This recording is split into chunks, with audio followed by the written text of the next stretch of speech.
I was sipping coffee in the lawyer's office when the door opened, and there he was, the man who had thrown me away, my father.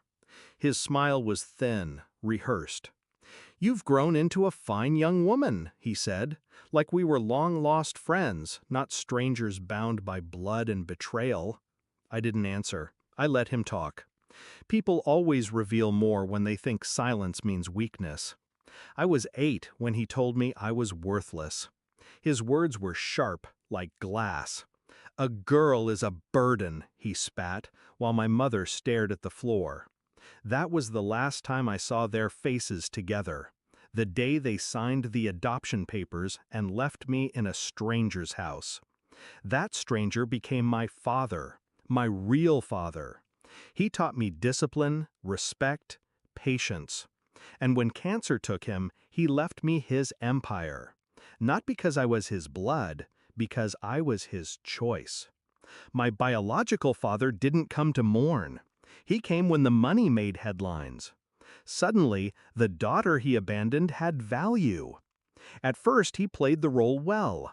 The regretful parent, the man haunted by his mistake. He brought flowers to the grave. He cried in front of journalists. He told anyone who would listen that he wanted a second chance. But I knew better. It started small, whispers about my capability to handle the fortune. Doubts planted in boardrooms by anonymous sources. Old classmates appearing with fake debts, conveniently tied back to him. He wasn't rebuilding a bridge, he was laying siege. And I let him, because you can't destroy a man's empire until you've mapped every weak wall. I studied him the way he never studied me. His new business was drowning in debt. His associates were sharks, circling, waiting for him to bleed. His name, once powerful, now rotted in backroom deals and broken promises. He didn't come back for me. He came back to use me, my fortune, my name, my credibility. So I gave him just enough rope to hang himself. I invited him into my world. Dinner at my penthouse. A seat beside me at charity galas. The cameras loved it.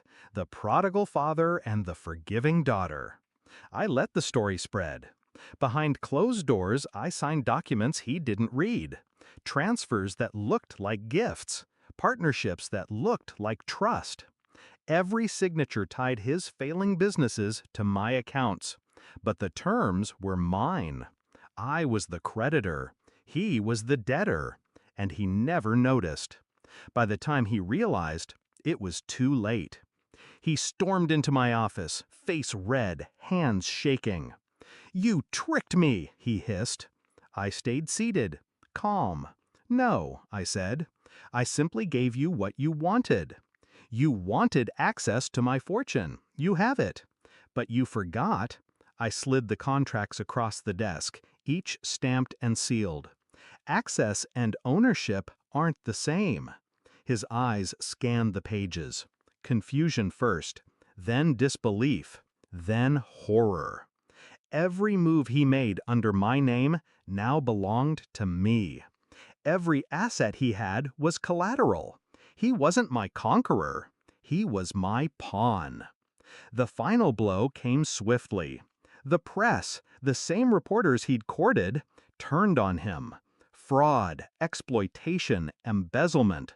Words splashed across headlines with his picture underneath. I didn't have to lift a finger. He buried himself. I just handed him the shovel. The last time I saw him, he wasn't in a suit. He wasn't smiling. He was slumped in a chair across from me, smaller than I remembered. "You ruined me," he whispered. I leaned forward. "No. You ruined me when I was 8 years old. I just returned the favor." He had nothing left to say. Now the empire is mine, the fortune secure, his name erased. And when people ask me if I regret not forgiving him, I laugh quietly. Forgiveness is for equals. He was never my equal. I was 8 years old when he taught me I was worthless. I was 28 when I taught him what I was worth, and I made sure he never forgot it.